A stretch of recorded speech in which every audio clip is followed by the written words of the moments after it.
a velocity to pass somebody. So they got to finish the whole Quran, and then you finish. No, I finished 2. And this one finished the Quran 3 times. What did you gain?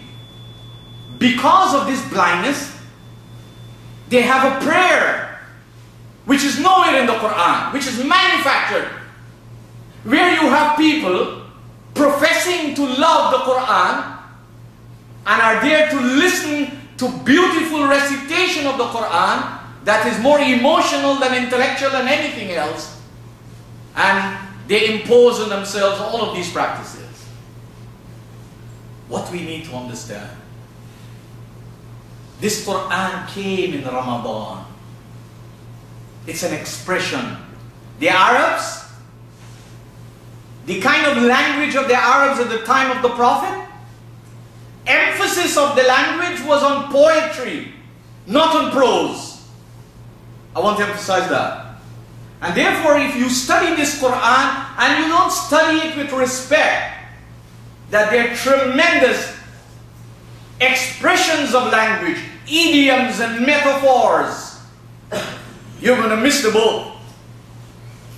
That is why the Quran we are reading, we are studying, you can read it 1,000,000 times. It's not going to bring light out of the darkness that exists. Light will always come from something that is emitting light. The Quran is called Nur. The Quran is called Nur. It is a light that emits light, that illumines those who pays attention to its text. But you and I should ask ourselves, how many times haven't you read the Quran? Ask yourselves, how many times haven't you read the Quran? What light have you gotten? You cannot even go past the first expression, but the average person has the power to read it so quickly. So Ramadan is not what we call it, the 9th month of the Muslim calendar. The Arabs didn't name their months based on month number 1 is January, month number 2 is February, number 3 is March, number 9 is Ramadan. It don't go like that. Study the language. The Arabs named their months based on the seasons, based on the climatic impact of the sun and of what they can do or don't do at that time of the year. So the time when it was most difficult for humans to exist, when human life was being burnt, when the crops and everything was taking a beating, and people were hoping and wishing that the next month of ease will come quickly. That is what Ramadan represents. You want to know what Ramadan in our life today? Look at the world in which we live in. Look at the world in which we live in. Look at the countries that make up the world. Look at the societies and communities that make up the world. Look at what's happening to humanity in the world today. Why go so far? Why point the finger far away? Look what has happened to us in our own lives with our own children. Are we in control of our own lives? Are we living our lives based on our perception of loftiness? Or are we following the dictation of some Tom, Dick and Harry, of Mohamed, Khan and Ali or somebody else? What we fail to understand, brothers and sisters, we are in Ramadan. Society is on fire. Humanity is being burnt. There's tremendous darkness all over. And you can see that hope on a daily basis in many, many quarters is getting dimmer, slimmer, and narrower. Many, many people who have don't really care about those who don't have. Many people who are in the ruler's seat don't care about those whom they rule. It disturbs us a little when we see something on the news. But are we actively involved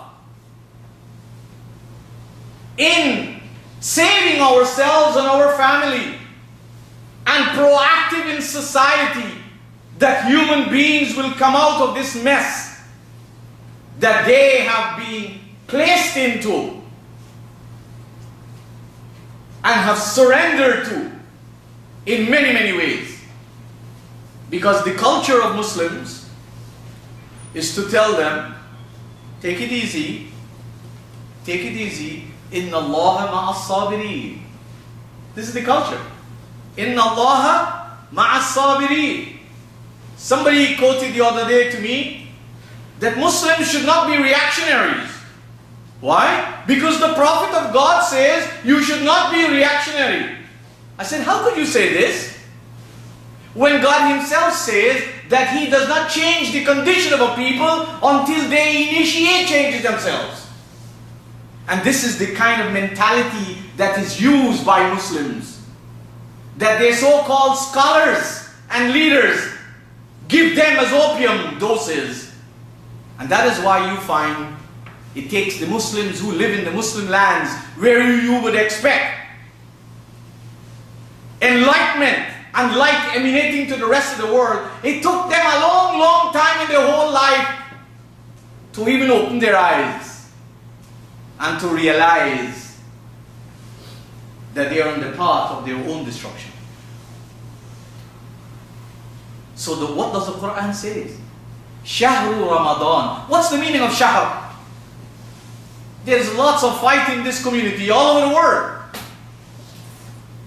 This shows you how stupid this community is. That we are fighting over moon. Somebody says, oh, we got to see the moon. Why you got to see the moon? Hear them. Oh, the Prophet of God says see it. You know.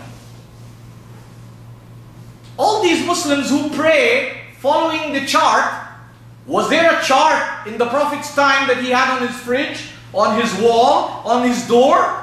How come you say, the Prophet say, look for the moon, and you don't realize that according to the non-Qur'anic sources, just for discussion purposes, that the Prophet told them that this salah is based on the shadow of the sun. And the people used to physically go outside and put a stick in the ground and see the shadow. How come you don't physically do that anymore, but you have to physically look for this moon? Then the next set of people said, okay, we're going to move a step further. We're going to come to sightability. So they move them a step forward and now say, is it possible to see the moon? If it is possible to see the moon, then this takes place like about 24 hours or so after what you know as new moon, although the moon is never new or old. But if you study the astrology, the astronomy of the movement of the sun and the moon, you will understand that there is a time when only that little portion of the moon is seen, which we call the new crescent, because everything goes on a rotation course. So what the Qur'an is saying, and the word shahr, what does the word shahr mean? Shahra, and you can look in any Arabic dictionary, shahra means to be popular, to be famous, to be well known. Something that you cannot forget easily. Shahara. Of course, I'm not denying that one of the meanings, it is used for month, shahr. But the principal meaning is that which is well known. So what the Qur'an is telling us, Shahru Ramadan, those well-known characteristics of Ramadan, those well-known features of Ramadan, those well-known symptoms of Ramadan